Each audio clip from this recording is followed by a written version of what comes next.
जब आपके साथ गलत करने वाला कोई अनजान हो, कोई बाहर वाला हो, तो आप उससे जूझ सकते हैं, उससे लड़ सकते हैं। लेकिन क्या हो अगर वो कोई अपना हो, करीबी हो और मुश्किल हो जाए आवाज उठाना। कभी कभी जहां विश्वास होता है वहीं विश्वासघात भी होता है।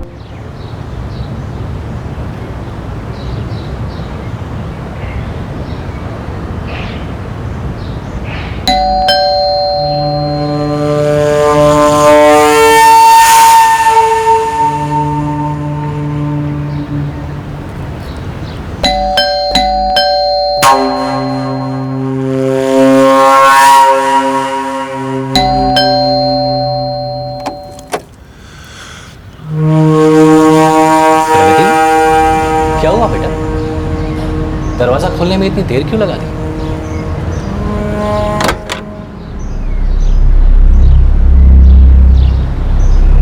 क्या बात है प्रगति बेटा? इतनी घबराई हुई क्यों? तुम तो जानती हो ना मैं तुम्हें कितना पसंद करता हूं।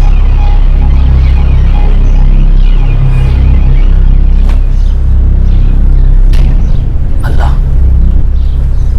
खुदा ने कितनी फुर्सत से तराशा है तुम्हें। कितनी खूबसूरत हो तुम।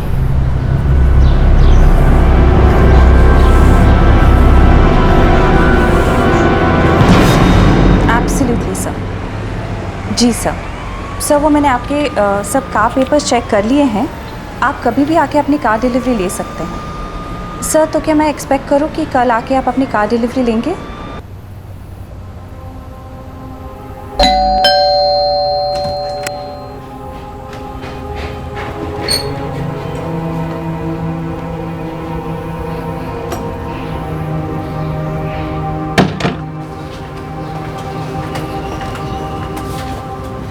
क्या हुआ प्रगति?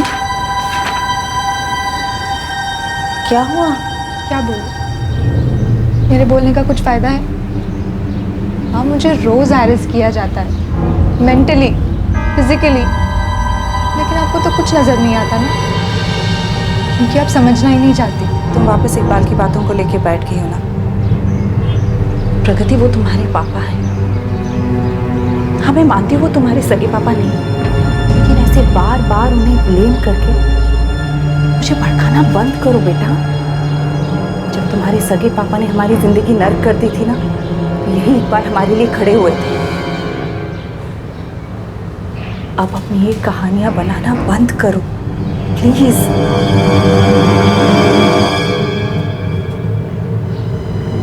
माँ, मैं कोई कहानियाँ नहीं बना रही, मैं झूठ नहीं बोल रही। कैसे बताऊँ आपको मैं किस नर्क में सांस ले रही हूँ। वीना सोच रही थी कि प्रगति का अपने सौतेले पिता इकबाल के लिए ये आक्रोश सिर्फ इसलिए है क्योंकि प्रगति वीना की दूसरी शादी से शायद नाराज थी। वीना कभी मान ही नहीं सकती थी कि इकबाल उसकी बेटी के साथ कोई गलत काम कर सकता है, जैसा कि प्रगति कह रही थी, क्योंकि इकबाल ही वो इंसान था जो वीना की हर मुसीबत में उसका सहारा बना था।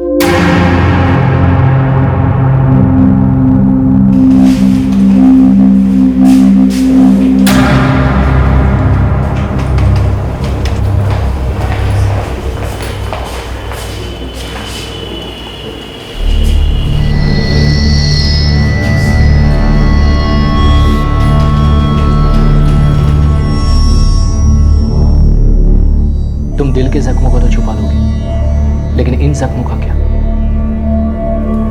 जिंदगी कागज पे लिखी कोई कहानी नहीं जिसे जब चाहे मिटा दो। मेरी 8 साल की बच्ची है। मेरे लिए सब कुछ आसान नहीं है। लेकिन मुश्किल भी तो नहीं है। एक औरत जो पढ़ी लिखी है, अपने पैरों पर खड़ी है, उसके लिए अपनी और अपनी बेटी की जिंदगी को संवारना कोई बड़ी बात तो नहीं है ना। आगे तुम्हारी मर्जी।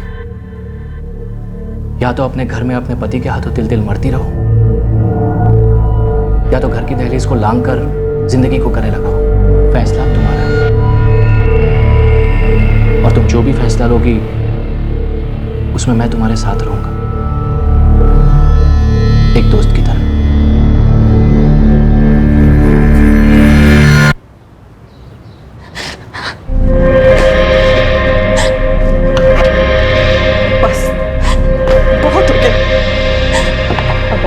बर्दाश्त नहीं होती है जिल्लत की जिंदगी।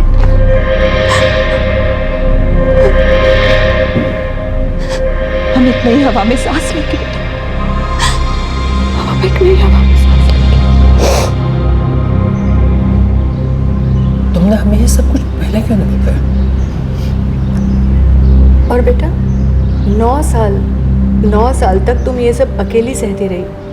हम तेरे कितने पास रहते हैं बेटा, तुझे कभी भी ऐसा नहीं लगा कि हमें आके बताए? मुझे तो बस यही लगता था आप लोगों को कभी ये गिल्ट ना हो कि आपने मेरे लिए गलत लड़का चुना, और फिर मुझे तो यही लगता था कि धीरे धीरे सब कुछ ठीक हो जाएगा।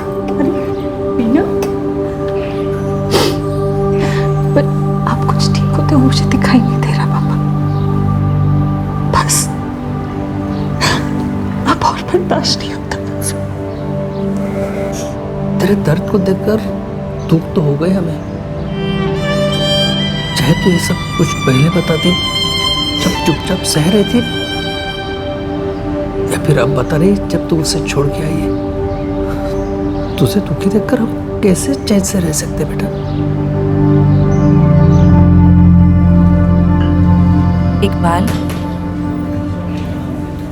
मैं इस तरह आपके साथ ये रिलेशनशिप कंटिन्यू नहीं करना चाहती। प्रगति अब बड़ी हो गई, मेरा डिवोर्स भी हो चुका है। मैं नहीं चाहती कि लोगों की बातों का गलत असर उस पर पड़े। I don't have any choice. या तो हम शादी कर लेते हैं या फिर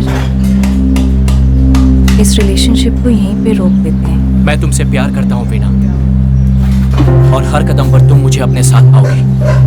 इस साथ तो मुझे कुछ नाम चाहिए इकबाल, कोई मतलब चाहिए। अल्लाह, फौजिया 14 की है और साजिया सिर्फ 12 की। वो दोनों सुनेंगी तो क्या सोचेंगी? इकबाल, आप अपने ही हाथों से अपने हंसते खेलते परिवार को उजाड़ने की बात कर रहे हैं। देखो नसरीन, मैं वीना से प्यार करता हूँ और उसे निकाह कर रहा हूँ। तुम्हें जो सोचना है वो सोचो। तो ठीक है, जो आपके दिल में आए वो आप कीजिए, पर हम आपसे एक बात कह देते हैं कि हम उस औरत को अपने इस घर में कभी दाखिल नहीं होने देंगे, और तो और आपकी कंपनी में भी कभी काम नहीं करने देंगे। अगर तुम यही चाहती हो तो यही सही।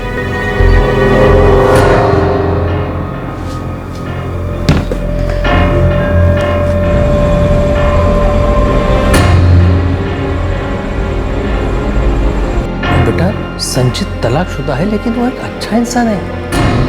ठीक है, अगर वो तुझे पसंद नहीं तो कोई बात नहीं, हम कोई दूसरा रिश्ता ढूंढेंगे, अच्छा रिश्ता। हाँ बेटा, लेकिन ये इकबाल ही क्यों? मैं इकबाल से प्यार करती हूँ और उसने हर कदम पे मेरा साथ दिया। शादी के लिए बहुत से अच्छे लड़के मिल जाएंगे, लेकिन ये आप लोग जैसे सोच रहे हैं ऐसा कुछ भी नहीं है। इकबाल ने मुझे प्रॉमिस किया है कि वो ना ही मुझे धर्म बदलने के लिए कहेगा और ना ही प्रगति को। प्लीज आप समझने की कोशिश कीजिए। मैं जो भी कुछ कर रही हूँ सोच समझ के कर रही हूँ।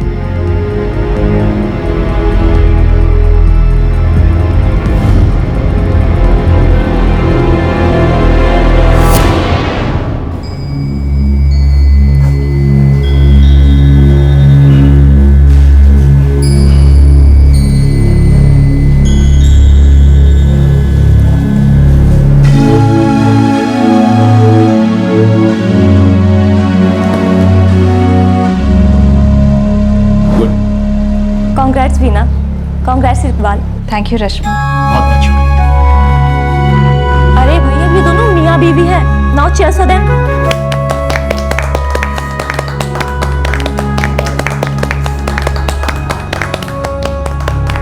वीना इकबाल से प्यार करती थी, और वो भी आंखों पर पट्टी बांधकर।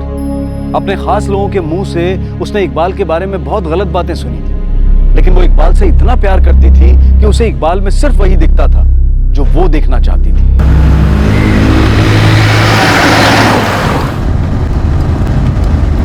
तो रश्मि, तुम्हारे हस्बैंड कैसे हैं? अच्छे हैं, मुझे बहुत मिस करते हैं वहाँ। बहुत अकेलापन महसूस करते होंगे नहीं?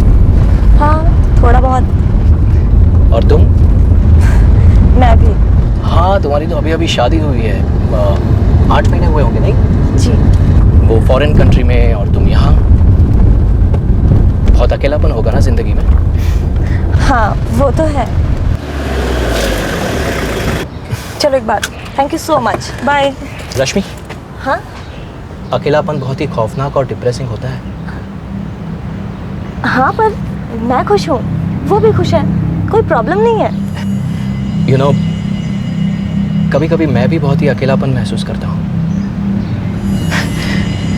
तुम तो अपनी कजिन को जानती हो ना, हम साथ में बहुत खुश हैं, लेकिन फिर भी कभी कभी अकेलापन महसूस होता है।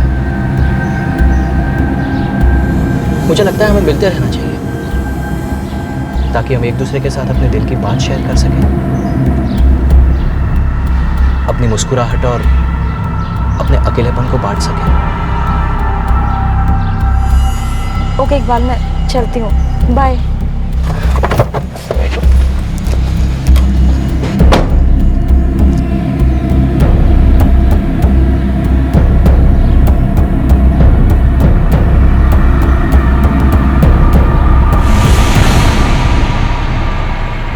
प्रगति आ जाओ बेटा, खाना तैयार है।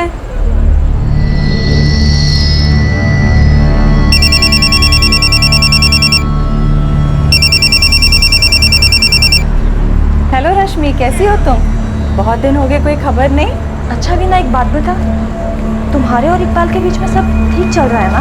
हाँ, क्यों? नहीं, वो इकबाल आज मेरे ऑफिस आए थे, मुझे घर तक लिफ्ट भी ऑफर की, पहले भी कर चुके हैं।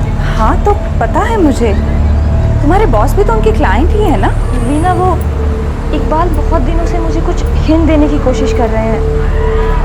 पता नहीं मुझे तुम्हें ये बात बतानी चाहिए भी या नहीं। क्या?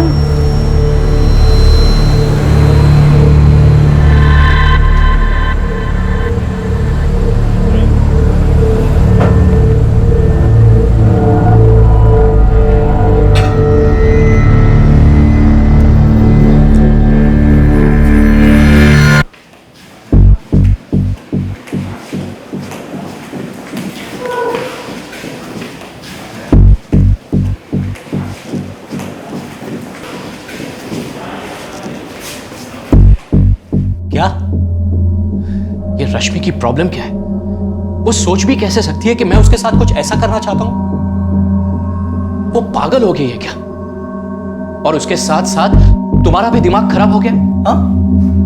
मैं तो वही कह रही हूँ जो उसने मुझसे कहा। यू नो व्हाट मीना, तुम्हारे घर वालों ने कभी मुझे अपना समझा ही नहीं। मुझे हमेशा ये एहसास हुआ है कि वो हमें अलग करने की कोशिश कर रहे हैं, और ये रश्मि भी यही कर रही है, हमें अलग करने की कोशिश कर रही है। उसने तो मुझे ये भी बताया कि आपने उससे कहा कि आप बहुत अकेला फील करते हैं। इकबाल मेरे होते हुए। What nonsense Meena. देखो मीना, मैंने तुम्हारी जिंदगी को सहारा नहीं दिया, बल्कि तुमने मेरी जिंदगी को नए मायने दिए हैं, संवारा है मेरी जिंदगी को। और मैं जानता हूं कि ये रश्मि ऐसा क्यों कर रही है।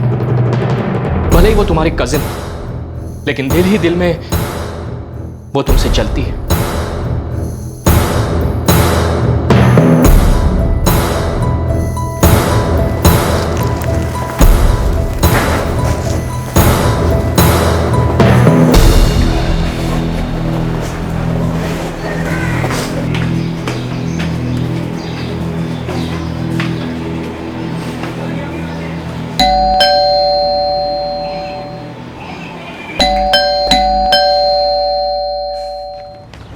ये गिफ्ट्स तुम दोनों के लिए।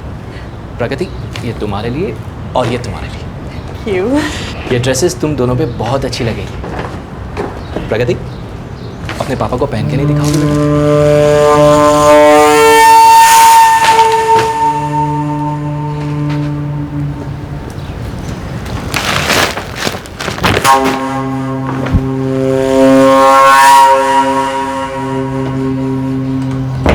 ये क्या तरीका है?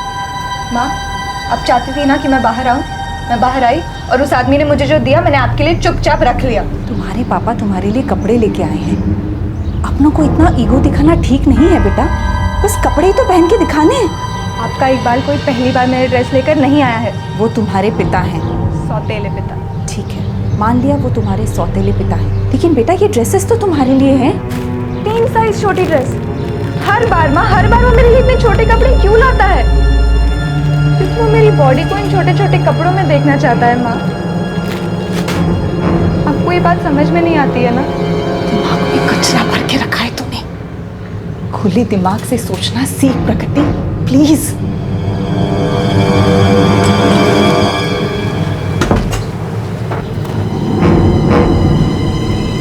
मुझे अपनी सोच बदलने की ज़रूरत नहीं है माँ, आपको अपनी आंखें खोलने की ज़रूरत है।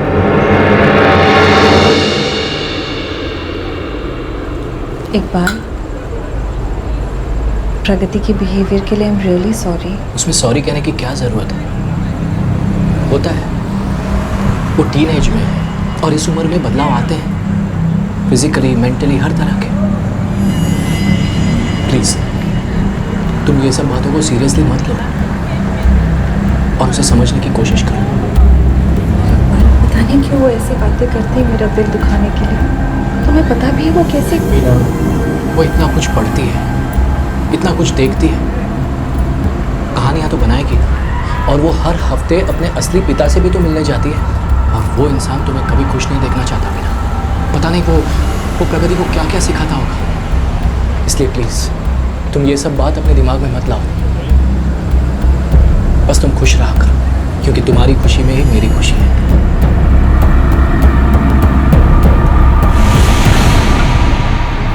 वीना को ऐसा कभी लगा ही नहीं कि उसकी बेटी प्रगति जो कुछ भी उससे कह रही थी उसमें कुछ तो सच हो सकता था।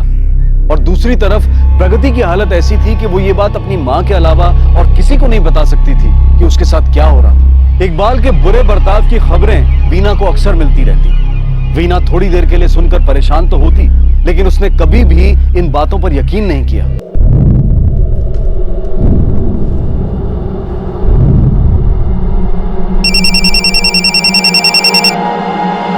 हेलो वीना जी, मैं संजय बोल रहा हूँ। संजय, इकबाल के ऑफिस से?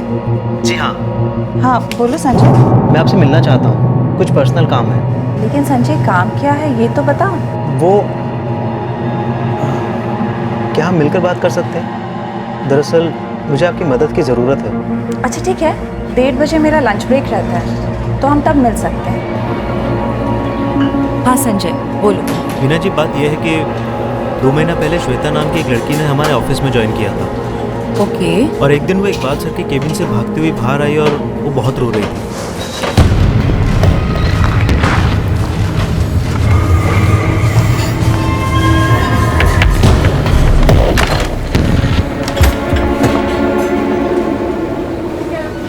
श्वेता, क्या हुआ?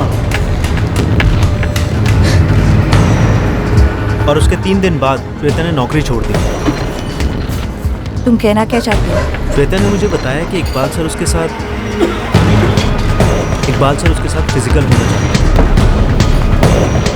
वो सब केबिन में बुलाते थे, इधर उधर हाथ लगाते थे, उसके सामने गंदे गंदे प्रपोजल्स रखते थे, उसे बाहर बुलाते थे, ऐसी ऐसी बातें करते थे जिसे सुनकर किसी को भी शर्म आ जाए। और श्वेता ने पुलिस कंप्लेन इसलिए नहीं की क्योंकि उसे लगता था कि इस सब से उसकी ही इज्जत उछलेगी। तुम्हें ये मदद चाहिए थी मुझसे? तुम्हारी बातों में अगर जरा भी सच्चाई है ना, तो जाओ इकबाल से डायरेक्टली जाके बात करो, या फिर उस लड़की से कहो कि वो इकबाल से जाके बात करे। वो लड़की अब वापस नहीं आएगी। वीना जी, मैंने आपको ये सब सिर्फ इसलिए बताया है क्योंकि आप इकबाल सर की वाइफ हैं। मुझे ऐसा लगता है तुम ये सब कुछ मुझे मेरे कान भरने के लिए बता रहे हो। मेरे मन में मेरे पति के खिलाफ जहर घोल रहे हो।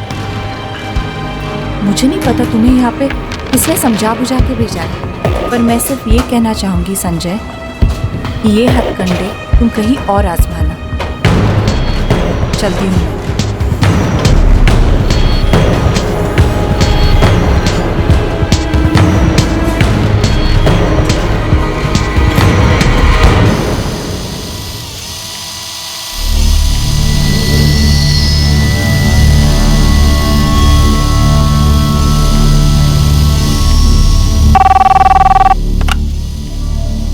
Good afternoon.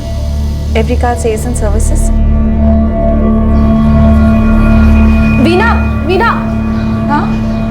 वीना सुन, मुझे बहुत दिनों से तुझसे एक बात करनी थी। हाँ बोल ना। वीना, तुम मेरी बेटी चंचल को तो जानती हो ना? हाँ। चंचल की एक बहुत अच्छी दोस्त है शीतल, और शीतल फौजिया की पक्की दोस्त है, इकबाल की बेटी। तो मुझे चंचल बता रही थी कि शीतल और इकबाल का कुछ चक्कर चल रहा है। वो उसकी बेटी की दोस्त है, उसकी उम्र की। आरती, तुम्हें ऐसी सुनी सुनी बातों पर ध्यान नहीं देना चाहिए। पता है क्यों? क्योंकि लोग वो नहीं कहते जो वो देखते हैं, वो कहते हैं जो वो समझते हैं। खैर, मुझे काम, फिर मिलती हूँ।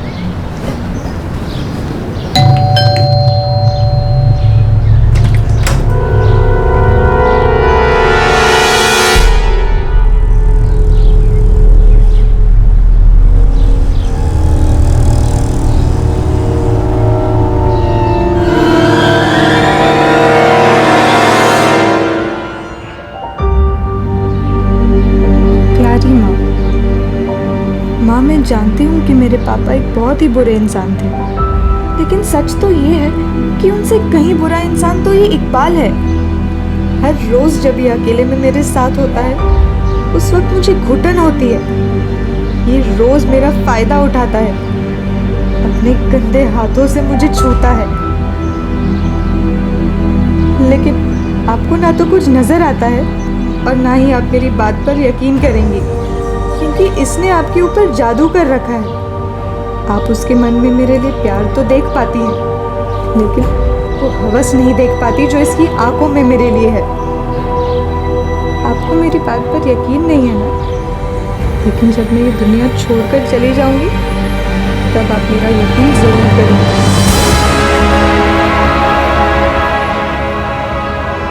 जब आप मेरी लाश देखेंगी ना, तब आपको मेरी हर बात याद आएगी।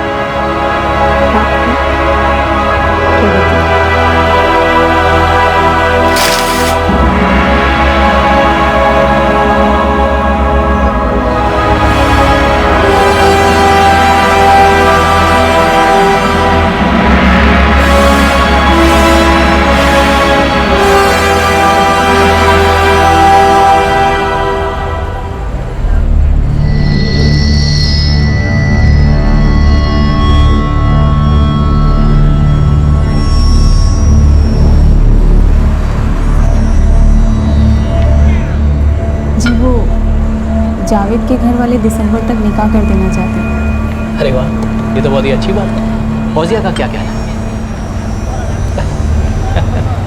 लो भाई, इनकी मुस्कुराहट ने तो सब कुछ कह दिया, अब देर किस बात की? हाँ कह दो नसरीन, ये हमारे घर का पहला निकाह होगा, बड़ी धूमधाम से मनाएंगे।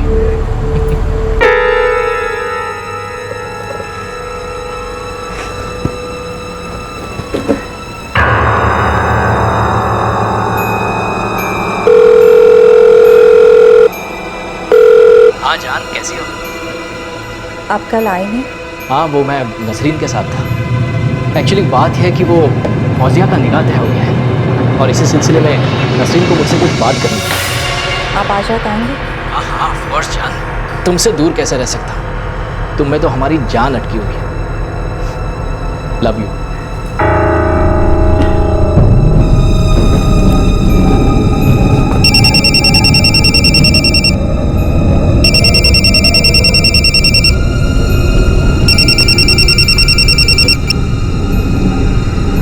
बोलो रश्मि। वीना प्लीज मेरे ऑफिस आ जाओ और इकबाल को साथ लेकर आना। क्या हुआ रश्मि? बस यहाँ पे आ जाओ और प्लीज उसे साथ लेकर आना। पर हुआ क्या है ये तो बताओ। बस तुम उन्हें लेकर यहाँ पे आ जाओ, वरना ये मैटर पुलिस तक पहुँच जाएगा। अच्छा अच्छा ठीक है, मैं अभी आती हूँ।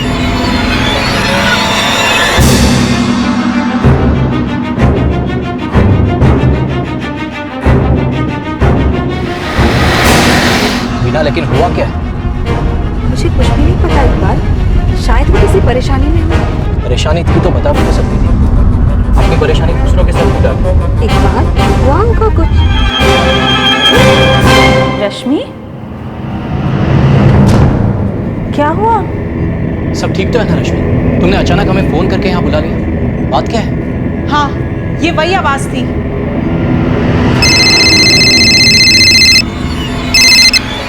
हेलो, मैं रानी शर्मा से बात कर सकता हूँ? जी बोल रही हूँ। सुजीत शर्मा आपके हस्बैंड है ना? जी, आप कौन? ये आप क्या कह रही हैं? मैं कुछ समझा नहीं। वो इसी की आवाज थी। वीना, ये आदमी इकबाल हमारी जिंदगी बर्बाद करना चाहता है। इसने रानी मैम को फोन किया और कहा कि मेरे और इनके पति यानी कि मेरे बॉस के साथ मेरा अफेयर चल रहा है। क्या? ये तुम क्या कह रही हो रश्मि? हाँ, मैं दावे के साथ कह सकती हूँ कि वो इसी की आवाज थी। मैडम, जरा अपने पति पर नजर रखिए। उसके ऑफिस में जो रश्मि है ना, आजकल दोनों बहुत घुल मिल रहे हैं। कहीं ऐसा ना हो कि वो रश्मि इतनी घुल मिल जाए कि आपको ही दोनों दूध में से मक्खी की तरह निकाल फेंके। आगे आपकी मर्जी। हेलो हेलो, ये क्या बकवास है? कोई आपको फोन करके आपके साथ बेहुदा मजाक करने की कोशिश करता है, उसमें मैं बीच में कहां से आ गया? और रश्मि, तुम मुझ पर इल्जाम लगा रही हो? रानी जी ने यहाँ आकर मुझे और सुजीत सर का बहुत भला बुरा कहा, लेकिन जब इन्होंने बताया कि किसी ने फोन करके इन्हें ये सब कहा है, तो मुझे समझने में एक मिनट भी नहीं लगा कि घटिया करतूत इस इंसान की है। इसकी दाल मेरे आगे तो गली नहीं, इसलिए मैंने तुम्हें इसके साथ यहाँ पर बुलाया। सब बकवास है, सब बकवास। ये सब तुम इसलिए कर रही हो क्योंकि तुम कभी नहीं चाहती थी कि मैं और वीना शादी करें, इसलिए हमारे रिश्ते को तोड़ने की कोशिश करती रहती। लेकिन इन सब में तुम मेरी फैमिली को क्यों ला रहे हो? मैडम, मुझे नहीं पता कि आपको कौन फोन कर रहा था। मुझे तो लगता है कि ये सारा खेल रश्मि खेल रही है, क्योंकि वो अपनी बहन से जलती है। तुम बहुत ही घटिया इंसान हो। रश्मि, ये मेरे पति हैं। वीना, थैंक्स वीना, एटलीस्ट तुम तो इनके बहकावे में नहीं आ रही हो। मुझे तो लगता है कि ये सब मिलकर हमारे रिश्ते को तोड़ने की कोशिश कर रहे हैं। वीना, तुम अंधी हो रही हो। बिल्कुल नहीं रश्मि, बल्कि अब तो सब कुछ मुझे साफ साफ नजर आ रहा है। तुम बार बार मेरे और इकबाल के बीच दूरियां पैदा करने की कोशिश कर रही हो, और ये एक बार नहीं हुआ है, ये दूसरी बार तुम हम दोनों के बीच जहर घोलने की कोशिश कर रही हो। हाँ वीना, याद है तुमने मुझे कहा था वो कार में ड्रॉप करने वाली बात? सच तो ये है कि यही मुझ पे डोरे डाल रही थी, इसी ने मुझे बुलाया था और अब पूरी बात ही घुमा दी। एनीवेज, इनसे मुंह लगने का कोई फायदा नहीं। Let's go.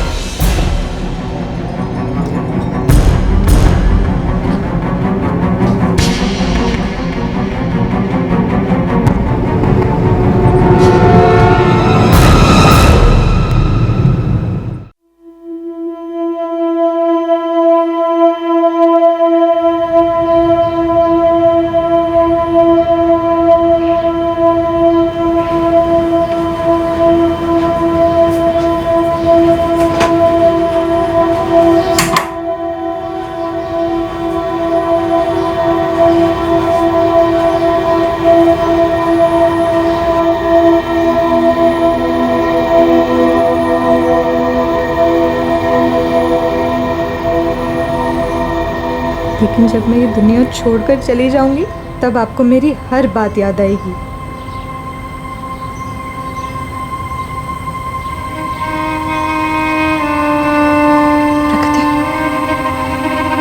प्रगति, प्रगति,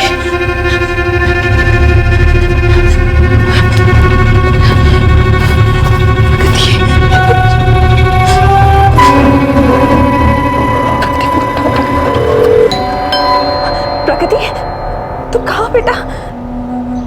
दरवाजे पर हूँ माँ, कब से बेल बजा रही हूँ।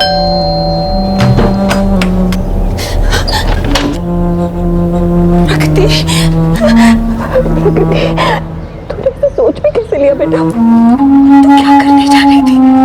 तूने अपनी जान देने की सोची। बोलो, तुम अपनी जान देना चाहती थी? क्यों? क्यों बेटा? मुझे समझ ही नहीं आ रहा था कि मैं आपको कैसे बताऊं कि वो इंसान जिसे आप मेरा पिता बनाकर लाई है और चाहती है कि मैं उसे अपना पिता मान लूं, वो मुझ पर कितना गलत नजर रखता है। मुझे बार बार फिजिकली मोलेस्ट करता है माँ, और फिर ये सारी बातें अगर मैं आपसे आकर नहीं कहूँगी फिर किससे कहूँ माँ? और फिर जब आप भी मेरी बातों पर यकीन नहीं करती तो फिर मैं रोज़ रोज़ मरकर जी रही हूँ। क्या करूँ मैं माँ, क्या करूँ? क्या मैं प्रगति के साथ छेड़खानी करता हूँ? अपनी बेटी को मॉलेस्ट करता हूँ? मैं इसके ऊपर हाथ रखकर कसम खाता हूँ बेटा, ये सिर्फ और सिर्फ एक झूठ है। तुम मुझे छोड़ के जाना चाहती हो, जाओ। पुलिस में कंप्लेन करना चाहती हो, बेशक करो। मुझे बदनाम करना चाहती हो ना, करो। लेकिन खुदा के वास्ते मुझसे ऐसे बेबुनियाद इल्जाम की सफाई मत मांगो प्लीज। बिना, मैं 2 बेटियों का बाप हूं, मेरी बड़ी बेटी का निकाह होने वाला है। प्रगति कहती है कि मैंने उसके साथ ऐसी जलील हरकत की। हाँ, मैं उसका सौतेला बाप हूं, लेकिन मैंने तुम दोनों को पूरे दिल से अपनाया है ना। हाँ, मैं उसे मिलने जाता हूं, लेकिन उसके दिल में मेरे लिए छोटी सी जगह बन सके इसलिए, उसकी जिंदगी में एक बाप की कमी पूरी हो सके इसलिए। और वो मुझ पे ऐसा इल्जाम लगा, इन सब का ये सिला दे रही है। तुम एक काम करो, एक चाकू लो और मेरे सीने के आर पार कर दो, लेकिन अल्लाह के वास्ते मुझ पर ऐसा बेबुनियाद इल्जाम मत लगाओ। बिना, एटलीस्ट तुम तो मत लगाओ। मैं दुनिया से लड़ लूंगा, लेकिन अगर तुम अपनी नजरों में मुझे गिरा दोगी तो मैं मर जाऊंगा मैं। हैरत होती है कि वो ऐसा भी कर सकती है। बिना, वो एक 16 साल की बच्ची है, उसे तो मैं माफ कर, लेकिन तुमने कैसे सोच लिया कि मैं ऐसी जलील हरकत कर सकता हूं? कैसे?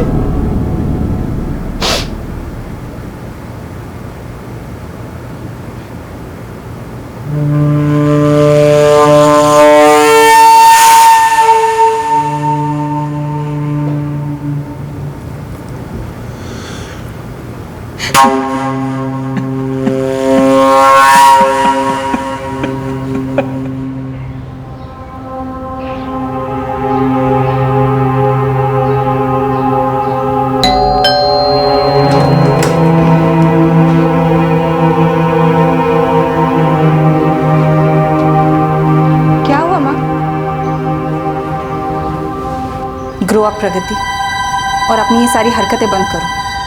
तो आप फिर से उस आदमी की चिकनी चुपड़ी बातों में आ गई। अब उसके लिए अंधी हो रही है माँ। तुम चाहती क्या हो? छोड़ दूं मैं उसे? जाने दो उसे? क्या मेरी अपनी कोई लाइफ नहीं है? तुम हर वक्त अपने बारे में ही क्यों सोचती हो? माँ, आप आईने में वो देख रही हैं जो आप देखना चाहती हैं। अब वो तो देख ही नहीं रही जो असल में वो आईना आपको दिखाना चाह रहा है।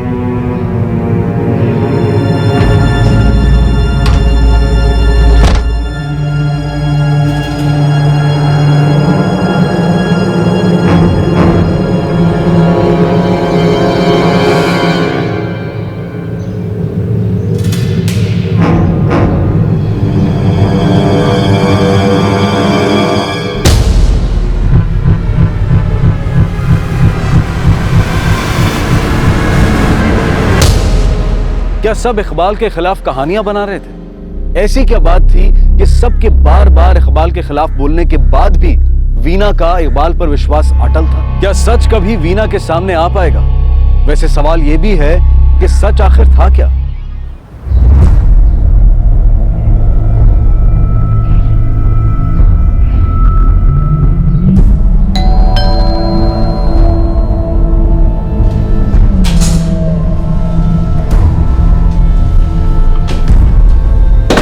तो तुम्हारी माँ ने तुम्हारी बात मान ली?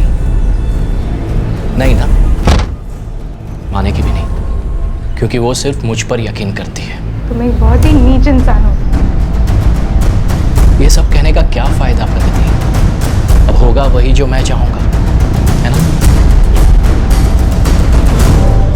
तुम्हारे पास और कोई रास्ता नहीं है, इसलिए सच से समझौता कर लो। और सच ये है कि मैं तुम्हें बहुत पसंद करता हूं।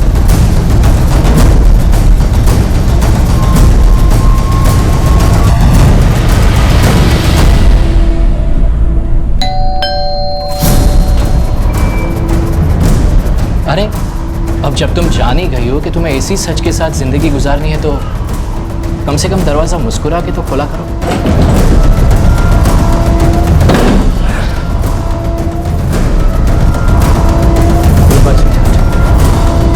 कल मिलते हैं। और मैं चाहता हूं कल तुम जब दरवाजा खोलोगी तो तुम्हारे इस खूबसूरत चेहरे पर प्यारी सी मुस्कान होगी। Good bye.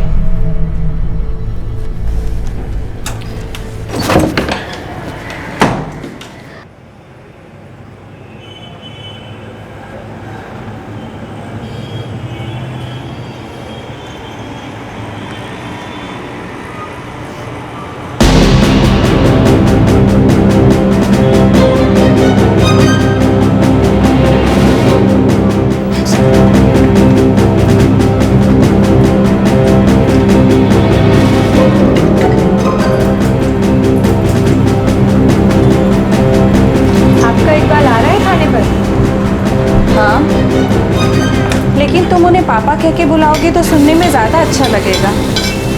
अब तक तो आप सिर्फ सुनती आई थी और मैं जानती हूँ आप सुनी सुनाई बातों पर तो यकीन नहीं करती। आज देख भी लीजिए ये पापा रोज अपनी बेटी के साथ क्या करते हैं। तो तुम्हारी माँ ने तुम्हारी बात मान ली? नहीं ना, मानेगी भी नहीं, क्योंकि वो सिर्फ मुझ पर यकीन करती है। तुम एक बहुत ही नीच इंसान हो, बिल्कुल भी शर्म नहीं है तुम्हें।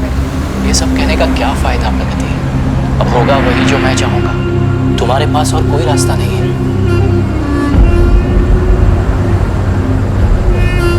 इसलिए सच से समझौता कर लो, और सच ये है कि मैं तुम्हें बहुत पसंद करता हूँ। और मैं जानता हूँ कल तुम जब दरवाजा खोलोगी तो तुम्हारे इस खूबसूरत चेहरे पर प्यारी सी मुस्कान होगी।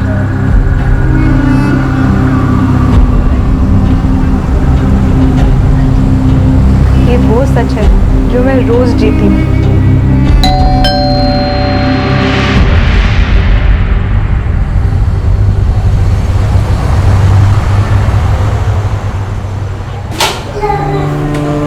हाय बेटा, क्या बात है, बड़ी अच्छी खुशबू आ रही है। मीना, क्या बन रहा है खाने में?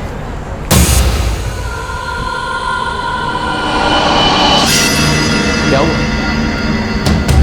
तुम्हारा मूड क्यों खराब? इसने फिर से कुछ कह दिया तुम्हें?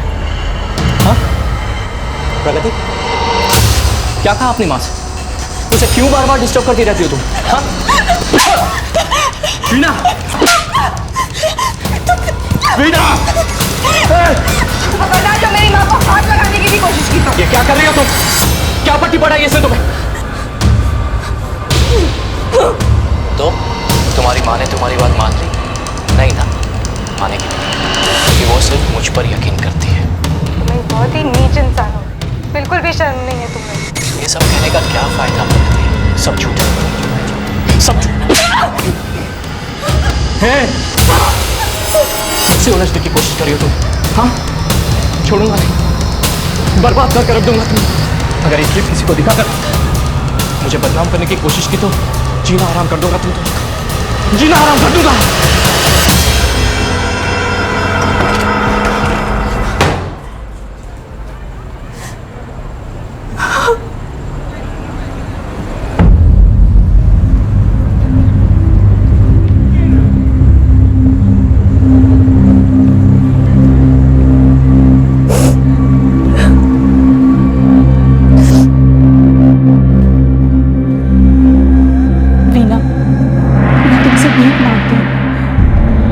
इकबाल को जगह जगह ढूंढ रही है। पुलिस को की गई ये शिकायत वापस ले लो।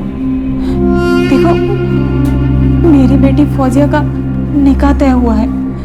अगर रिश्तेदारों में बात पता चली तो हमारी तो नाक कट जाएगी। मेरी बेटी फौजिया की जिंदगी बर्बाद हो जाएगी। ये शिकायत वापस ले लो, अल्लाह के लिए ऐसा मत करो। माँ, नसरीन जी, उस इंसान ने बहुत दिनों तक मुझे तड़पाया है, खेला है मेरे साथ, और मैं ये बात बाहर जाकर किसी से कह भी नहीं सकती थी। लेकिन आज मेरी माँ मेरे साथ खड़ी है। अब मैं ये कंप्लेन वापस नहीं लेने वाली। उस इंसान ने जो घटिया हरकत की है मेरे साथ, उसकी सजा तो उसे जरूर मिलेगी। वो ना तो एक अच्छा इंसान है और ना ही एक अच्छा पिता।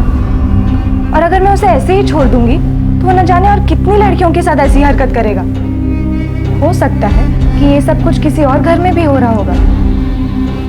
लोग मेरे बारे में क्या कहेंगे और आगे जाके मेरे साथ क्या होगा, इसकी परवाह किए बिना मैं ये सब कुछ खुद जाकर बताऊंगी। शायद इसे देखकर वो लोग भी आगे आएंगे जिनके साथ ऐसा हादसा हुआ है।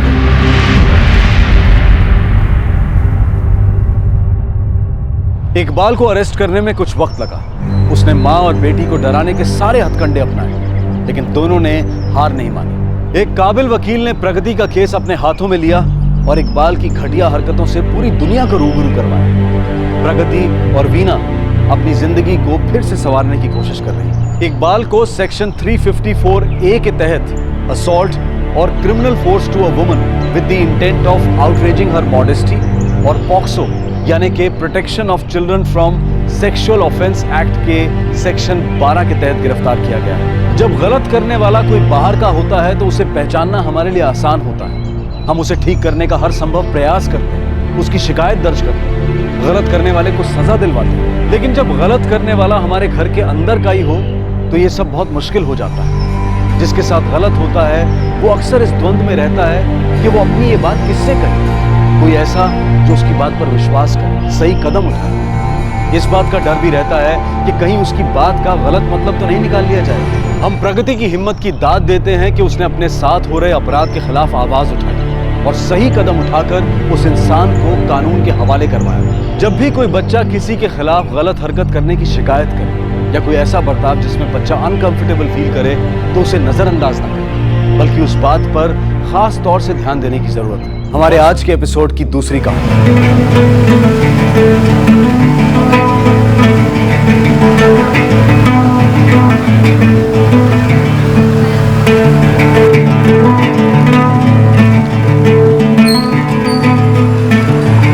एक महीना, पूरे 1 महीने और इंतजार करना। अच्छा जी, बड़े उतावले हो रहे हैं आप। मैं तो दिन गिन रहा हूँ कि कब ये 1 महीना बीते और मैं तुम्हें अपने घर ले चलूं। मेरा भी कहाँ मन लगता है तुम्हारे बिना। जानता हूँ।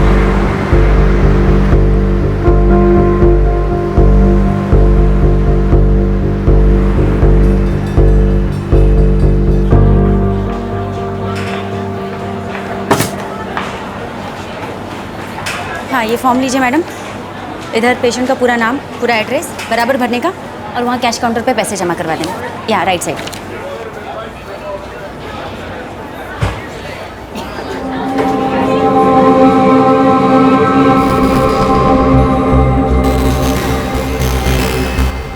आए आज दोपहर को भवानी का के आई थी और ये कार्ड देकर गई, अशोक अंकल की शादी का कार्ड।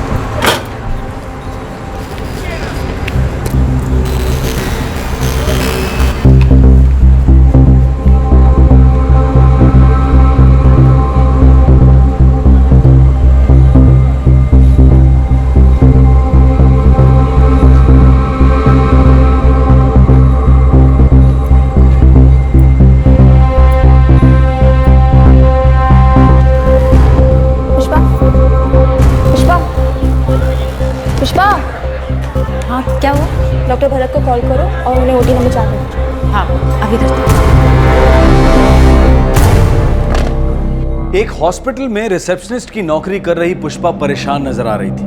जब से उसने अशोक और वनीता की शादी का कार्ड देखा था, कोई बात उसे अंदर ही अंदर खाए जा रही थी। ये कोई अपराध बोध था या फिर बदला, गिल्ट और चिल्ट।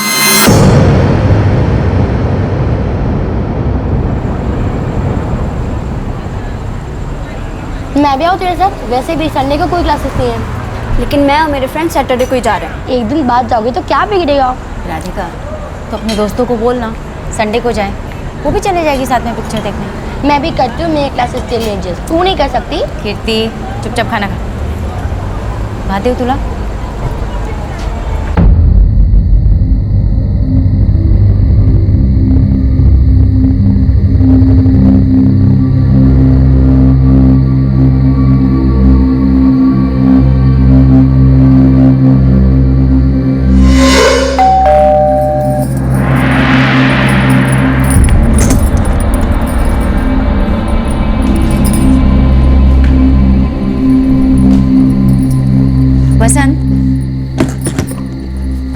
पगार मिला क्या?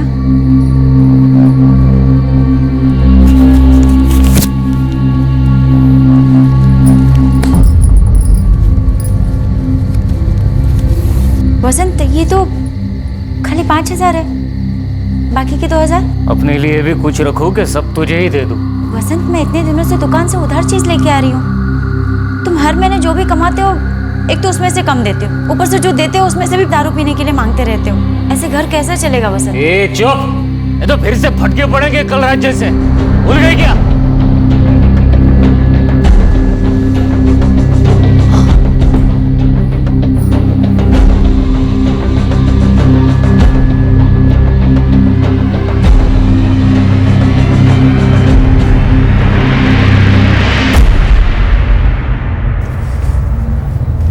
प्रीति जल्दी करना, मेरे फ्रेंड्स वेट कर रहे हैं, बिगनिंग में मिस हो जाएगी। अरे एक सेकेंड, अब तू ही लेट करे, चल जल्दी चल चल। Bye bye. राधिका, कृति, अरे पिक्चर देख के सीधे घर वापस आना, इधर उधर भटकना मत। हाँ बाय। एक काम करते हैं, आज रात में ही रुक जाते हैं। ढीला है क्या? आई बाबा से क्या बोलूं? अरे आई बाबा से बोल देंगे कि ऑफिस से ट्रिप पे जा रही हो। भी बोल। अरे नहीं, सच में।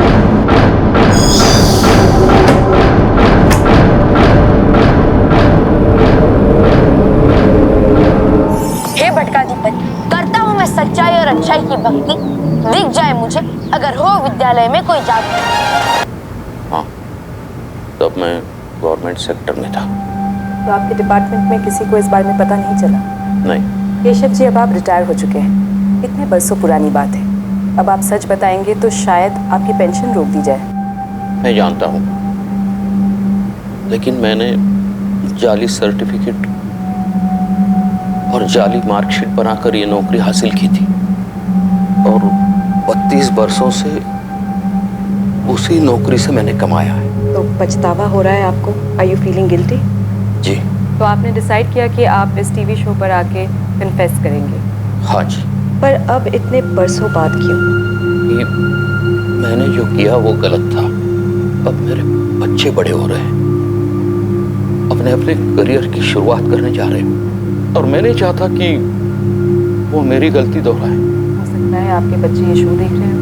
मैं जानता हूँ उन्हें बहुत बुरा लगेगा, लेकिन मैं सच कहना चाहता हूँ, इस दुनिया से जाते समय मैं मेरे सीने में ये बोझ लेकर नहीं जाना चाहता।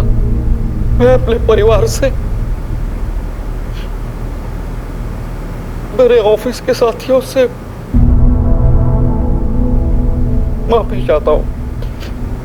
बरसों से मैंने उन्हें धोखा दिया है, सच को छुपा कर रखा है।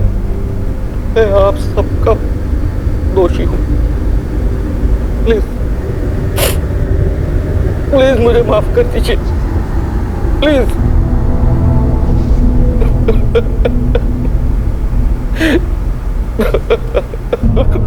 हमारे शो का मकसद सनसनी फैलाना नहीं है।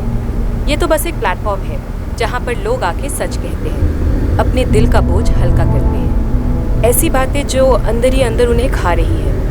अगर आपके भी दिल में ऐसी कोई बात है जो आप सबके साथ शेयर करना चाहते हैं, तो नीचे स्क्रॉल हो रहे नंबर पर कांटेक्ट कीजिए। नंबर नोट कीजिए 444576877। अब हमें इजाज़त दीजिए। अगले हफ्ते एक बार फिर से मुलाकात होगी एक नए एपिसोड के साथ, एक नए कन्फेशन के साथ। देखते रहिए पुल के पुल, दिल से पुल। यहाँ पर पेशेंट का नाम, यहाँ पर आपका नाम, पता, फ़ोन नंबर सब कुछ बराबर लिख देना। इनकेस अगर कोई प्रॉब्लम हो तो आ जाना, मैं हेल्प कर दूँगी।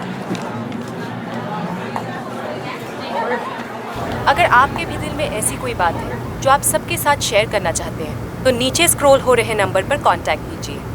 नंबर नोट कीजिए 444576877।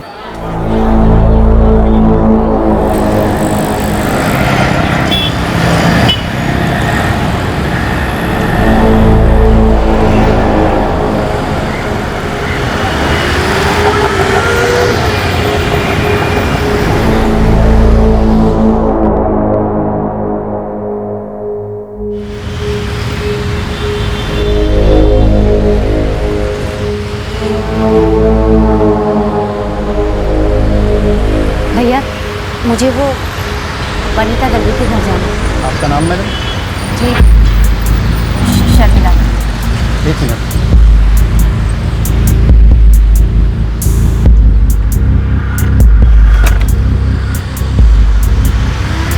हाँ वनिता मैडम, ये कोई शर्मिला मैडम आई आपसे मिलने।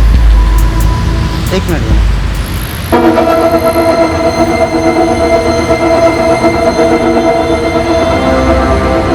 मैडम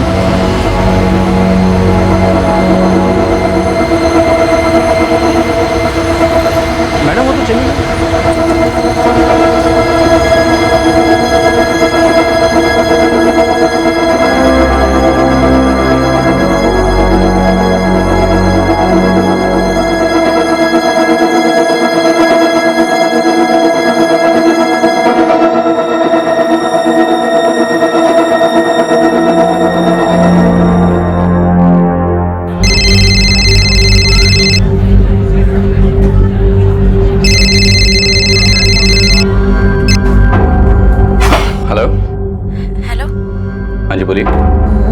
अविनाश जी से बात कर सकती हूँ? जी, मैं बोल रहा हूँ। आप कौन?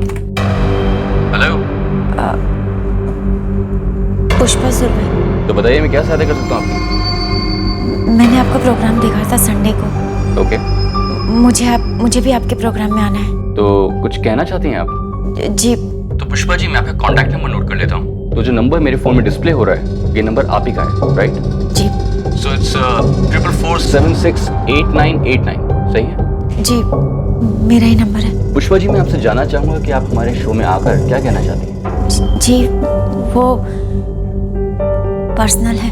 तो क्या आप ये पर्सनल बात मुझसे शेयर कर पाएंगी अभी? Okay, no problem. सो अब आपको हमारी टीम कांटेक्ट करेगी, ओके? और वो आपसे पूछेंगे कि आपको हमारे शो में आके क्या बोलना है, और उस बेसिस पर हम ये तय करेंगे कि हमें आपको अपने शो में लाना है या नहीं। ठीक है? जी। Thanks for calling.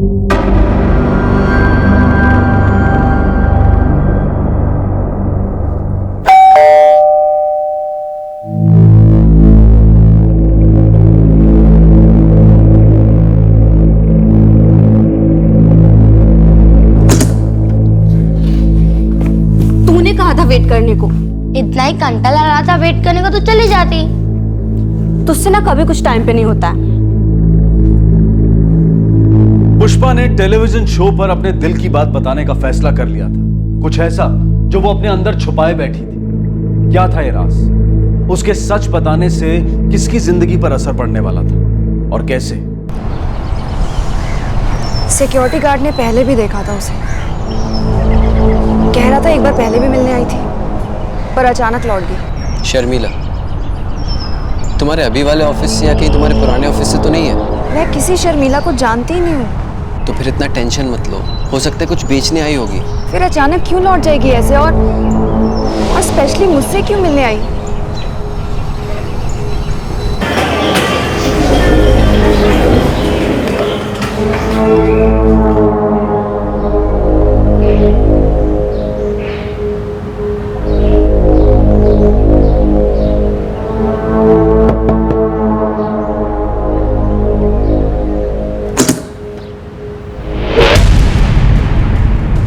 क्या काम था? तुम वनीता से मिलने गई थी।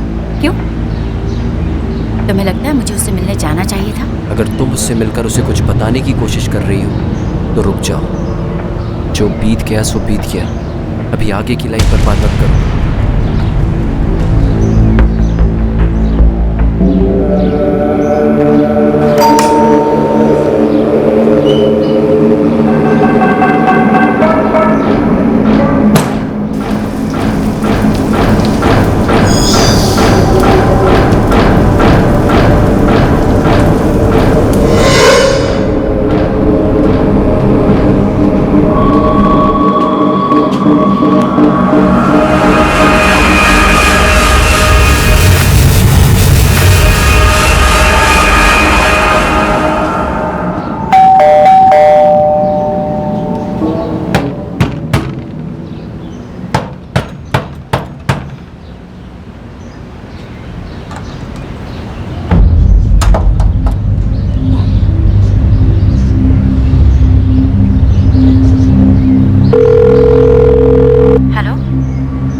पुष्पा, दोपहर के टाइम पे किधर है तू? मैं इधर बाजार में आई हूँ। क्यों, आप किधर हैं? मैं घर पे हूँ, चाबी नहीं है मेरे पास। अभी आती हूँ, 15 मिनट में आ जाऊंगी। जल्दी कर।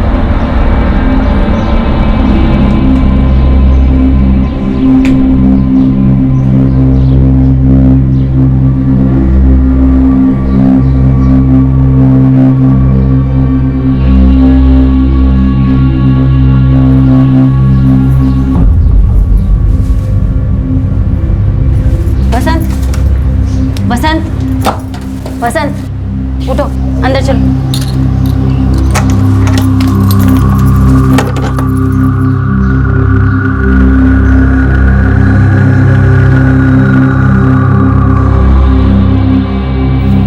मिनट बोली थी ना तू?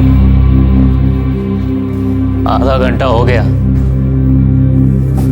कहाँ थी तू?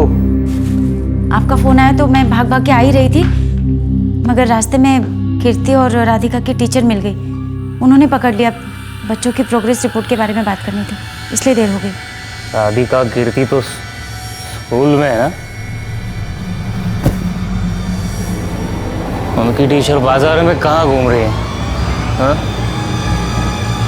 स्कूल में है ना।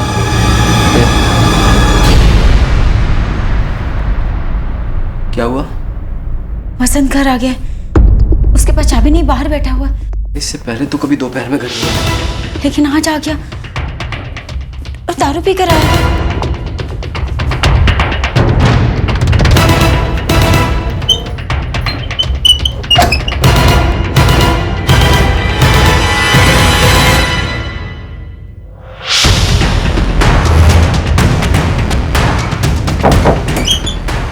सो रहा है वो। क्या करूं मैं? मैंने बोला कि मैं बाजार में। एक मिनट रुको।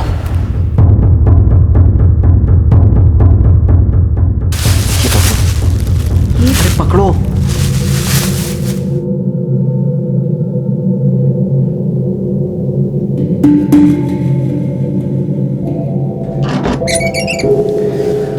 तुम चुपचाप नीचे जाओ और वापस सीढ़ी से ऊपर आ जाओ।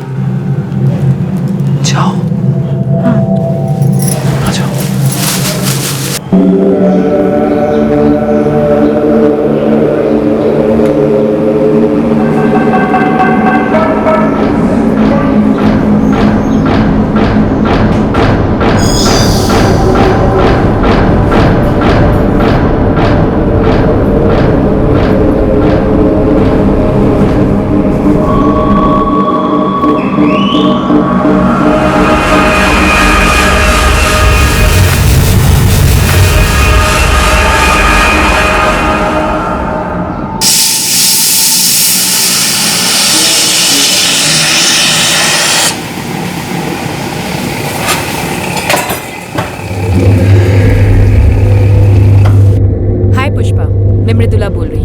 तुमने मुझे शायद टीवी पर देखा होगा।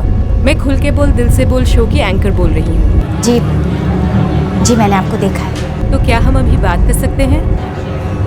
जी, वैसे भी मेरा लंच टाइम है। ठीक है पुष्पा, तो मैं जानना चाहती हूँ कि इस शो पर आके तुम क्या बताना चाहती हो। हमारे लिए जानना बहुत जरूरी है कि तुम जो कुछ भी कन्फेस करोगी उसमें कोई क्रिमिनल इंटेंशन नहीं होना चाहिए, क्योंकि ये शो उस बारे में नहीं है। तुम समझ रही हो ना? जी, वो मैं अपने अफेयर के बारे में बताना चाहती हूँ। अच्छा, कब शुरू हुआ था तुम्हारा ये अफेयर और कैसे? 3 साल पहले से। तुम शादीशुदा हो? जी, मेरी 2 बेटियां भी हैं। तो तुम्हारे पति को इस बारे में नहीं पता है? नहीं, वैसे भी वो अब इस दुनिया में नहीं है। क्या ये अफेयर तब शुरू हुआ था जब वो जिंदा थे? जी, और उनके जाने के 1 साल बाद तक चला। और जब तक वो जिंदा थे उन्हें इस बारे में कुछ नहीं पता था? नहीं। तो फिर तुम अब इस शो पर आके ये सब क्यों बताना चाहती हो? जी, वो क्योंकि देखो पुष्पा, अगर तुम किसी से बदला लेना चाहती हो तो ये शो उस बारे में नहीं है। नहीं नहीं मृदुला जी। पक्का? पक्का। ठीक है, फिर मैं ये कर सकती हूँ। मैं अविनाश से कहकर तुम्हारा एपिसोड रिकॉर्ड करने का डेट फिक्स करवाती हूँ। हम टेलीकास्ट के 1 हफ्ते पहले रिकॉर्ड करते हैं, तो अविनाश तुम्हें फ़ोन करेगा। Thank you.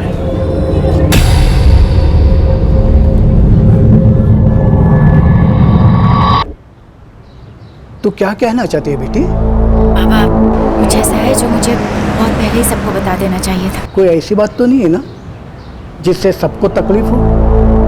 वसंत ने कुछ किया तो नहीं था तेरे साथ? नहीं बाबा, वसंत ने तो कुछ नहीं किया। उसने तो बस दारू पी कर अपनी और साथ में मेरी भी जिंदगी बर्बाद की। तो ये बात तो सबको बताना चाहती है? बाबा, मैं जो कुछ भी बताऊंगी उससे सबको बहुत दुख पहुंचेगा, पर अब मैं सबको सब कुछ बता देना चाहती हूँ। क्या कहना चाहती हो? मुझे नहीं पता। 3 साल हो गए मेरे बेटे को गुजरे हुए। अब कौन से गड़े मुर्दे उखाड़ना चाहती है वो? पुष्पा, ऐसा क्या है जो टीवी पे सबके सामने बताना चाहती है तू? कुछ है बाबा जो बहुत दिनों से दिल में चुभ रहा है। तो हमें बताना बेटा, हम तेरे आई बाबा है, हम समझेंगे। आप नहीं समझेंगे। क्यों बेटा, ऐसे क्या गलत किया है तूने? कुछ किया है बाबा जिसे ऐसे छुपाकर घुट कर और नहीं रह सकती मैं। पुष्पा, पुष्पा सुन, मैं पुष्पा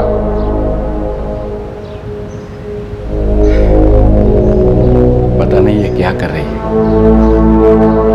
अपनी बेटियों के बारे में भी सोचा या नहीं पता नहीं।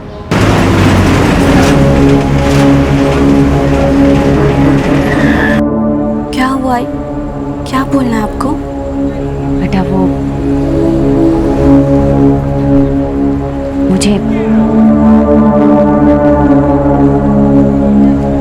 मुझे अपने अफेयर के बारे में बताना। अफेयर? ये क्या बोल रही हो तुम आई? हाँ। ये सब हमारे पैदा होने के पहले हुआ या बाद में?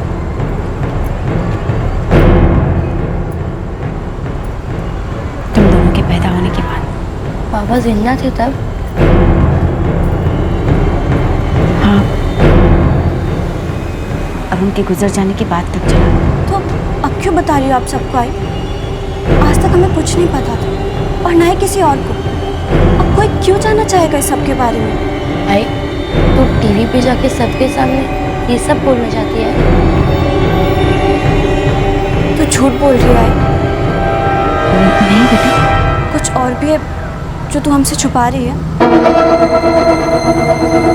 आई मुझे पता है कुछ और भी है। किसके साथ अफेयर था तुम्हारा? आई हम जानते हैं उसे। राधिका, तू मेरे साथ शो पे चलेगी बेटा? देख मुझे वहां तेरी जरूरत पड़ेगी बेटा। राधिका,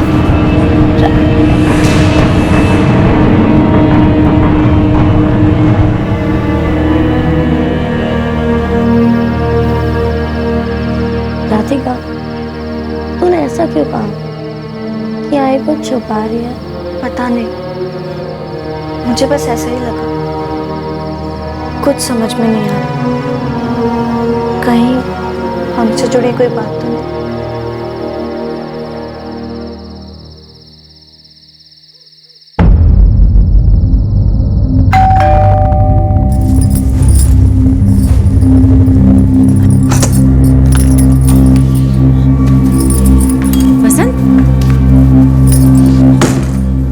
वसंत, अभी तो तुम काम पर गए थे, वापस आ गए? मुझे कोई दिलचस्पी नहीं है वो काम में। फिर हमारा घर कैसे चलेगा? तू कमा रही है ना? वसंत, हमारी दो बेटियां हैं। तुमको मालूम है मैं हॉस्पिटल में पार्ट टाइम नौकरी करती हूँ। कभी तो उनके बारे में सोच लिया करो। तो मालूम है 2 बेटी है, भगा मत। सोने भी नहीं देती। 2 बेटी है।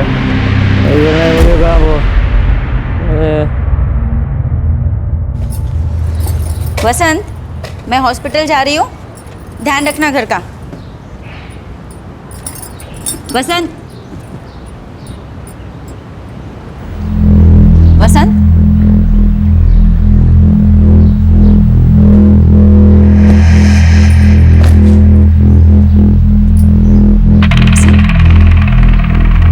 वसंत, वसंत, वसंत, वसंत।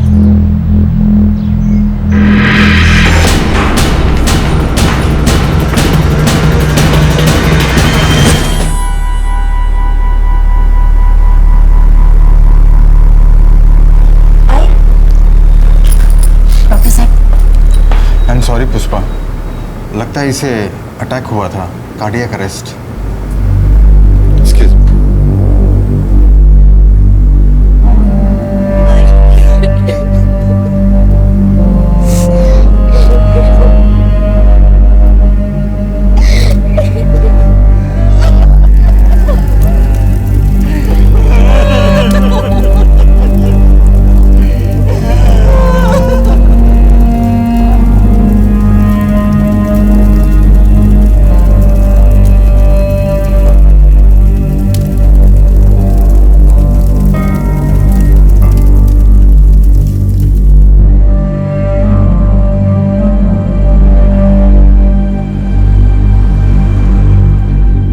पुष्पा जो कर रही थी, क्या उसकी वजह कोई गिल्ट यानी कोई अपराध बोध था, या फिर वो बेवफाई का बदला ले रही थी? क्या पुष्पा अशोक के साथ हिसाब बराबर करना चाहती थी, या फिर कुछ और भी था इस कहानी में? फिलहाल पुष्पा अपनी जिंदगी के एक छुपे हुए सच को पूरी दुनिया के सामने बताने के फैसले पर अडिग थी। और आखिर वो दिन आ गया। आई, अब भी सोच लो। मैंने सोच लिया बेटा।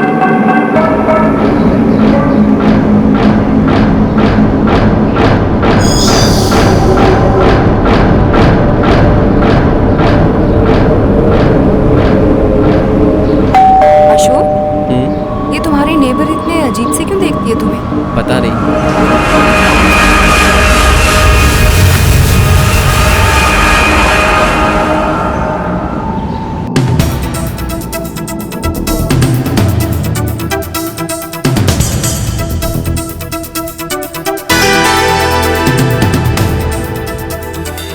Mridula, Yeah. we're all set to roll. All right, great. Settle. Have a seat, please. Be comfortable. Roll camera. Action. आज हमारे साथ है पुष्पा सुर्वे और उनकी बेटी राधिका सुर्वे। पुष्पा हमारे साथ अपने बीते हुए कल के बारे में कुछ बताना चाहती है, कुछ ऐसी बातें जो इससे पहले उन्होंने किसी के साथ शेयर नहीं की, लेकिन आज पहली बार इस शो में वो ये बात बताएगी। पुष्पा, आपका इस शो में स्वागत है। बताइए क्या कन्फेस करना चाहती हैं आप? वो मैं अपने अफेयर के बारे में बताना चाहती हूँ, एक ऐसे आदमी के साथ जो हमारी बिल्डिंग में रहता है। पुष्पा, अगर आपको लगता है कि आपके सच बोलने से उस आदमी की जिंदगी पे कुछ बुरा असर पड़ सकता है, तो आपको उनका नाम लेने की कोई जरूरत नहीं। उसका नाम अशोक भंडारे है। आज दोपहर को भवानी का के आई थी और एक कार्ड देकर गई। अशोक अंकल की शादी का कार्ड है। तो फिर आपने अब इस बारे में बात करने का फैसला क्यों किया? मेरा अफेयर अशोक के साथ तब से था जब मेरे पति जिंदा थे। मेरे पति शराबी थे। उनकी उस लत की वजह से हम सबकी जिंदगियां बर्बाद हो रही थी। मुझे अपनी दोनों बेटियों को पालना था और उनका बाप नौकरी छोड़कर घर बैठ गया। दिन भर बस दारू पीता और मैंने अपना घर चलाने के लिए पार्ट टाइम नौकरी कर ली। और तब ये आदमी, मतलब आपका पड़ोसी, आपकी जिंदगी में आया? वो तो बहुत पहले मेरी जिंदगी में आ चुका था। सब कुछ देखता था कि मैं कैसे सब कुछ अकेले झेल रही हूँ। उसे मुझसे हमदर्दी थी और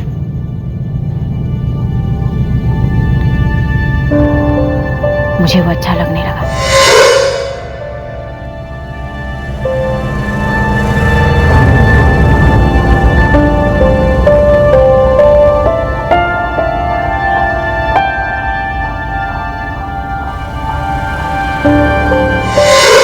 हम एक दूसरे के बहुत करीब आ गए थे।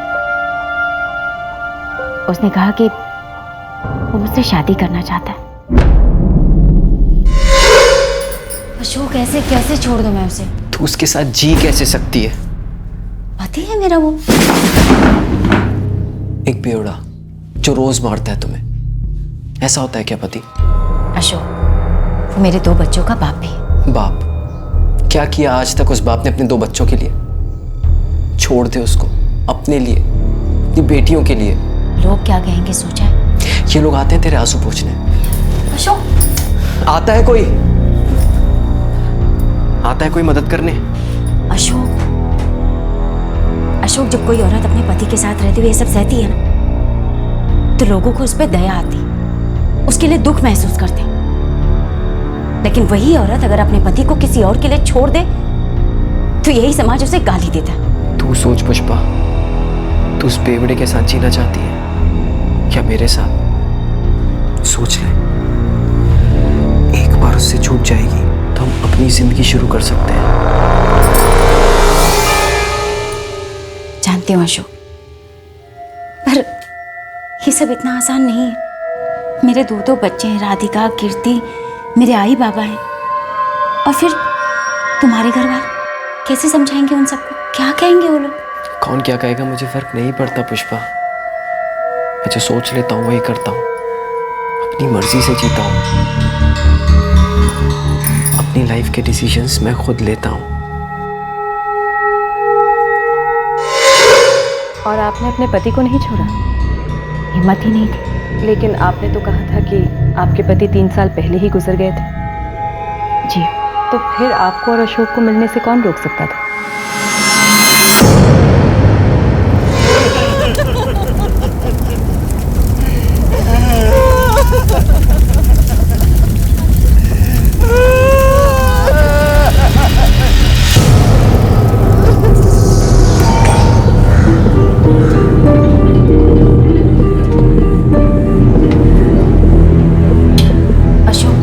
पुष्पा, आई बाबा है घर पे। और मुझे कुछ जरूरी बात करनी है। कल दोपहर में मिलते हैं, ओके? वो ड्यूटी का टाइम होता है। अच्छा ठीक है, लंच टाइम में मिलते हैं तुम्हारे हॉस्पिटल के पास वाले रेस्टोरेंट में, ओके? हाँ पर मुझे अशोक।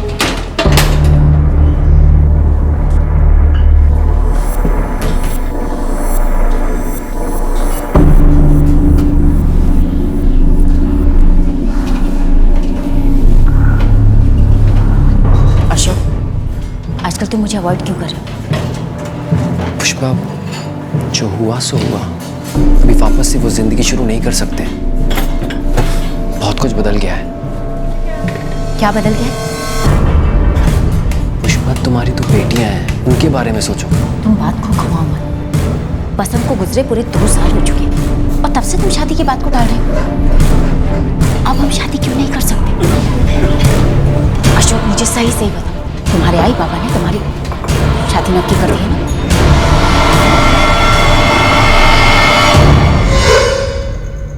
वो शादी कर रहा था। आई, आज अशोक अंकल ने ना मुझे उनकी फियांसे से मिलाया, वनीता। बहुत अच्छी है।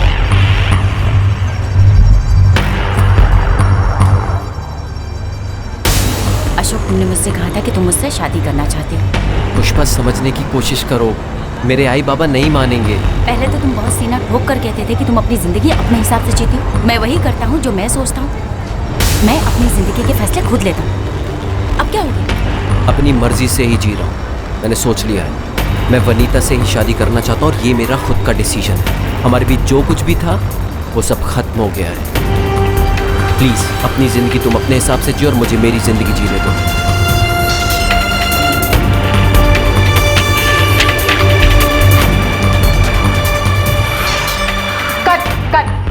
Pushpa, I am sorry. ये शो इस तरह से अपने पर्सनल हिसाब चुकता करने या फिर किसी से बदला लेने के लिए नहीं है। मैंने तुमसे पहले ही पूछा था कि तुम किसी से बदला तो नहीं लेना चाहती हो, तब तुमने मना किया था। लेकिन अब तुम्हारी बातों से ये जाहिर है कि तुम अशोक से बदला लेना चाहती हो, ना कि अपने दिल का बोझ हल्का करना चाहती हो। बात सिर्फ अशोक से बदला लेने की नहीं है। मैंने जुर्म किया, मैं गुनहगार हूँ, अपने बच्चों की, अपने पति की। पुष्पा, हम कब तक ऐसे मिलते रहेंगे? कभी ना कभी तुम्हारा पति हमें देख लेगा, फिर ना बात तुम्हारे हाथ में रहेगी ना मेरे हाथ में। तो मैं क्या करूं, तुम ही बताओ।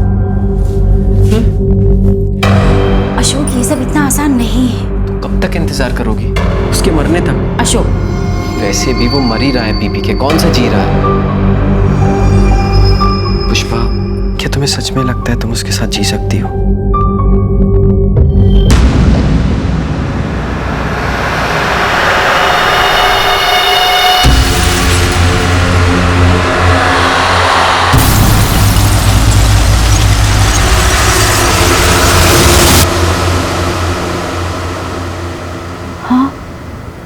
मेरे पति को अटैक नहीं आया था,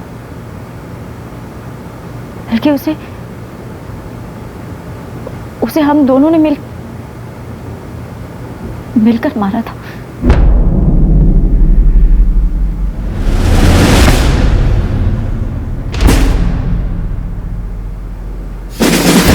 वसंत, अभी तो तुम काम पर गए थे, वापस आ गए? मुझे कोई दिलचस्पी नहीं है वो काम में। फिर हमारा घर कैसे चलेगा? तू कमा रही है ना? वसंत, हमारी 2 बेटियां हैं। मालूम है, 2 बेटी है। भगा मत। सोने भी नहीं देती। नहीं करना है मुझे काम वो।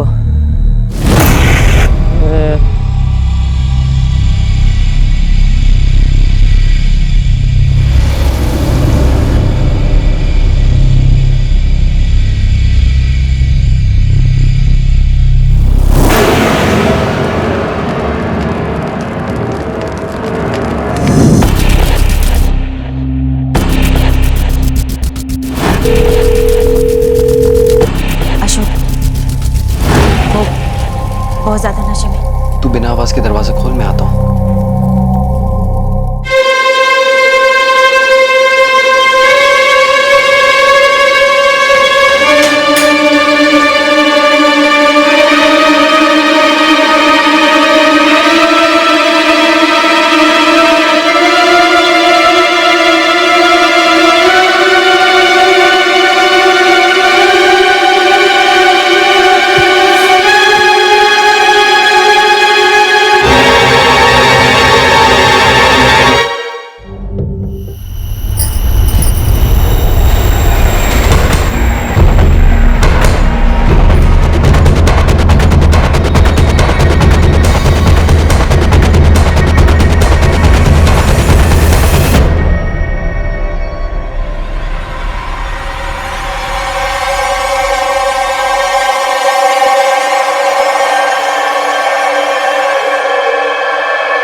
सेक्शन रिस्पॉन्ड नहीं कर रहा है।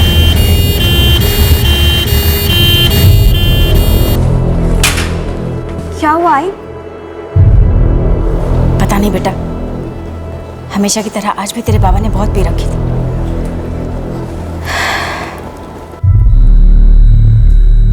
मुझे डर था कि सबको पता चल जाएगा, लेकिन डॉक्टर साहब। आई एम सॉरी पुष्पा, लगता है इसे अटैक हुआ था, cardiac arrest. Excuse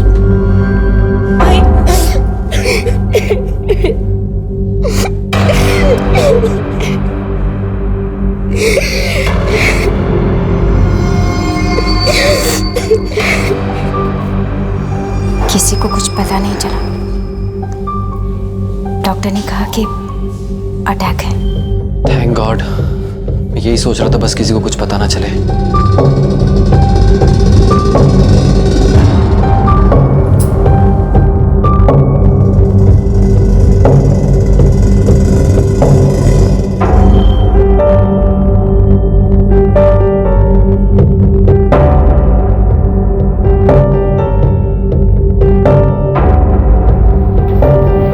Avinash, I think हमें पुलिस को इन्फॉर्म कर देना चाहिए। Yes, you're right. I'll call them immediately.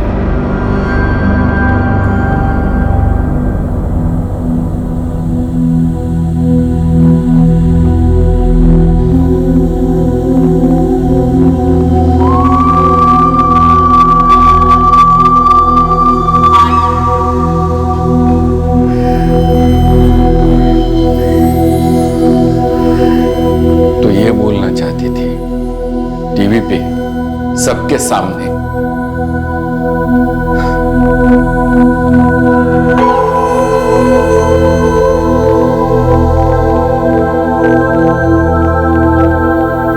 वो शर्मिला ही पुष्पा थी ना? मुझे तुम्हारे बारे में बताने आ रही थी। शायद वही थी। तुमने मुझे बताया क्यों नहीं अशोक?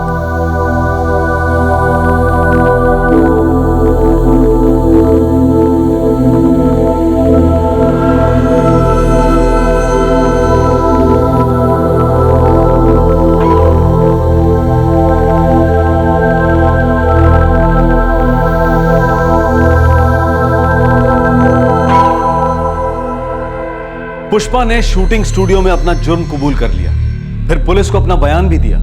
पुलिस इस केस की जांच कर रही है।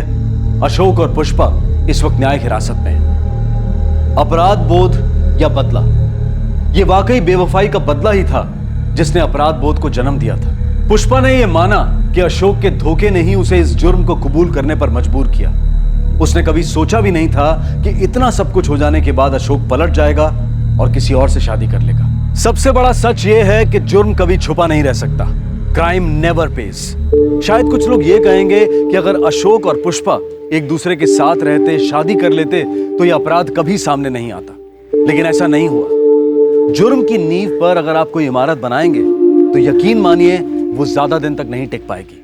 और प्रेम के रिश्ते की तो बिल्कुल नहीं। अक्सर कानून ऐसे अपराधियों तक पहुंच ही जाता है और कई बार अपने अपराध के बोझ तले दबे ये लोग इस बोझ को अपने सीने पर ढोते ढोते थक जाते हैं। ये कोई बहुत मुश्किल सच नहीं है जो कि समझ में ना आए, और ना ही इसके अंदर भाग्य और किस्मत का कोई योगदान है। बात बहुत सिंपल सी है, क्राइम नेवर पेज। जुर्म कभी फायदेमंद नहीं हो सकता। आप कब तक किसी को अंधेरे में रख सकते हैं? किसी की जान लेकर आप कैसे अपनी जिंदगी संवार सकते हैं? और किसी को चोट पहुंचाकर आप कब तक सुकून से जी सकते हैं? कर बुरा तो हो बुरा, ये सिर्फ कहावत ही नहीं बल्कि आपके और हमारे जीवन का एक बहुत बड़ा सच है। जब हम अपने अंदर की सच्चाई को दबाकर किसी और को चोट पहुंचाते हैं, उसके साथ विश्वास के बदले विश्वासघात करते हैं, तो नुकसान आपको भी होता ही है। वो सब जो ये कहते हैं कि हमने जुर्म करने का तरीका देखा, ये देखा कि हम कैसे बच सकते हैं, तो हम उनसे ये कहना चाहते हैं कि वो इसके अंत पर भी गौर करें। कोई नहीं बचता, कोई बच भी नहीं सकता। आपसे फिर मुलाकात होगी क्राइम पेट्रोल सतर्क में एक और नए केस के साथ। तब तक अपना ख्याल रखें, सुरक्षित रहें और याद रखें, जुर्म की दौड़ सिर्फ सलाखों के पीछे खत्म होती है। सतर्क रहें। जय हिंद। इस तरह के और भी एपिसोड देखने के लिए हमारे चैनल को सब्सक्राइब करें और बेल आइकन दबाना ना भूलें।